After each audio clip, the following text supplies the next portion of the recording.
ఓం గం గణపతయే నమః. క్షిప్ర గణపతి గణేషుని 32 రూపాలలో 10వ రూపం. క్షిప్ర అంటే శీఘ్రం, వెంటనే అని అర్థం. కోరిన కోరికలను అత్యంత వేగంగా తీర్చేవాడు ఈయన. రక్తవర్ణ దేహంతో 4 చేతులు కలిగి ఉంటాడు. దంతము, పాశములను కుడి చేతులలో, కోరిన వరములిచ్చే కల్పవృక్షము అంకుశములను ఎడమ చేతుల్లో ధరించి దర్శనమిస్తాడు. వంకర తిరిగిన తొండం అంటే వక్ర తొండంతో రత్న కుంభాన్ని పట్టుకొని ఉంటాడు. మృగశిర నక్షత్రానికి సంబంధించిన వాడు కనుక మృగశిర నక్షత్రం వాళ్ళు ఆయన్ని ఆరాధిస్తే జీవితం సుఖవంతమవుతుంది అని చెప్తారు. ఈ క్షిప్ర గణపతిని నిత్యం ధ్యానించడం వలన జ్ఞానం కలుగుతుంది. జీవితంలో సకల కోరికలు తీరుస్తారు.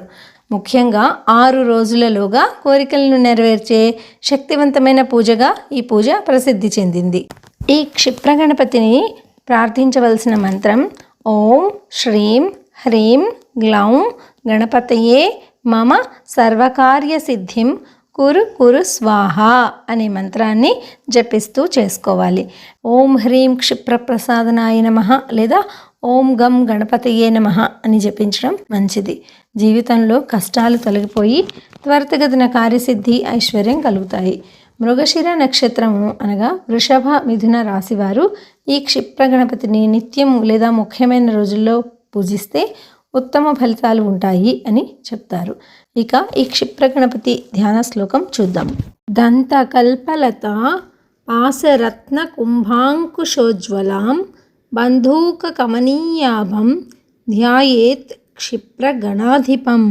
జీవితంలో మరింత జ్ఞానాన్ని సంపాదించడానికి, ప్రతికూలతను, ఆందోళనను తొలగించుకోవడానికి, కర్మ సంబంధితమైన సమస్యలను మరియు దోషాలను తొలగించుకోవడానికి ఈ క్షిప్ర గణపతిని ప్రార్థించడం ఎంతో మంచిది.